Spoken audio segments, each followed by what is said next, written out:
నకిలీ మద్యానికి చెక్ పెట్టేందుకు సీఎం చంద్రబాబు ఎక్సైజ్ సురక్ష యాప్ను తీసుకొచ్చారని ఎమ్మెల్యే రోషన్ కుమార్ అన్నారు. కూటమి ప్రభుత్వానికి వారసత్వంగా వచ్చిన సమస్యల్లో నకిలీ మద్యం ఒకటని అన్నారు. గత ప్రభుత్వం నకిలీ మద్యాన్ని ఏర్లై పాలించిందని, దాన్ని లీగలైజ్ చేసేందుకు విమర్శించారు. కూటమి ప్రభుత్వం వచ్చాక వ్యవస్థలో ప్రక్షాళన చేస్తోందని రోషన్ కుమార్ తెలిపారు. ఈ బాటిల్ సంబంధించిన కంప్లీట్ డీటెయిల్స్ ఈ యాప్ లో ఈ యొక్క కెమెరా ఐకాన్ ని నేను క్లిక్ చేస్తున్నాను. సో కెమెరా ఐకాన్ క్లిక్ చేసినప్పుడు ఇలా వస్తుంది. బాటిల్ పైన ఉన్న ఏదైతే క్యూఆర్ కోడ్ ఉందో అది నేను స్కాన్ చేస్తున్నాను. ఈ బ్యాచ్ కూడా మ్యాచ్ అవుతుంది. BT-0716 MRP 2960. సో ఇవి బాటిల్ డీటెయిల్స్.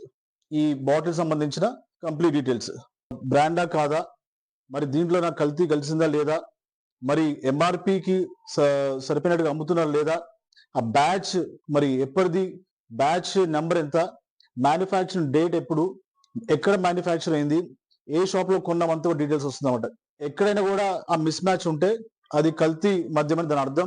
సో ఈ యొక్క మంచి యాప్ ని మరి ఎన్డీఏ కూటమి ముఖ్యమంత్రి శ్రీ నారా చంద్రబాబు నాయుడు గారి నాయకత్వంలో మరి కనిపెట్టినందుకు, లాంచ్ చేసినందుకు అందరూ కూడా చాలా హర్షం వ్యక్తం చేస్తున్నారు.